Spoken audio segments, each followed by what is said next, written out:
Cornbread, you gonna let me in? Or just sit there blocking the door? No, come on. Oh man. There's an interesting aspect about vampire mythology, where vampires cannot enter a house without first being invited in by the host. Spiritually, mythologically, there's certain thresholds that require consent to tap into. You wouldn't mind us coming in now, would you? Although a vampire means you harm, the mechanism is the same. Symbolically, change requires the consent of the person who is going to be affected. One of the key issues that lead to breakdowns in communication is when someone shares a perspective and another person starts giving that person advice. The advice giver may believe that by sharing a thought, the sharer is requesting advice, but this isn't often the case. Sometimes people share just to share. Maybe it's to vent, maybe it's to actually connect deeper with another human being. If you're unsure, it's always best to get consent if it's advice time or not. May I offer a piece of advice, you may ask.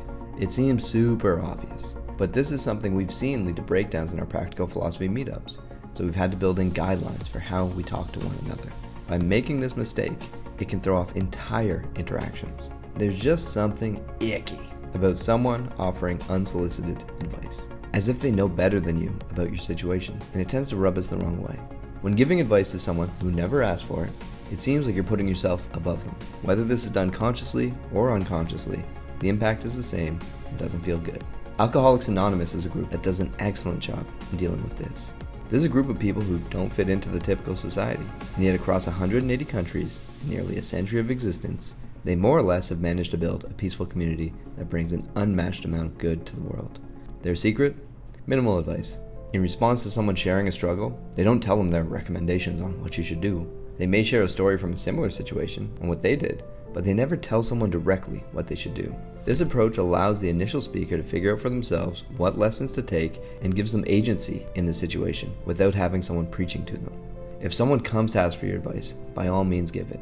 But it's important to recognize that someone sharing or being vulnerable is not a default indicator that they are asking for your advice in the situation. If we're going to offer advice, we first ask to make sure someone's open to hearing it, and then there's consent involved. I implore you to bring conscientiousness to this situation. This is the only time I will ever recommend you should act more like a vampire. Get consent on if this person is asking for advice before you start doling it out. Small changes to communication like this can change the entire trajectory of conversations, which leads to better outcomes in your personal and professional life. This is something we've seen at Practical Philosophy, where each month we bring thousands of people together in person to share their perspectives. To learn more about that nonprofit, how to get involved, or check out our Practical Philosophy workshops for corporations, visit our website.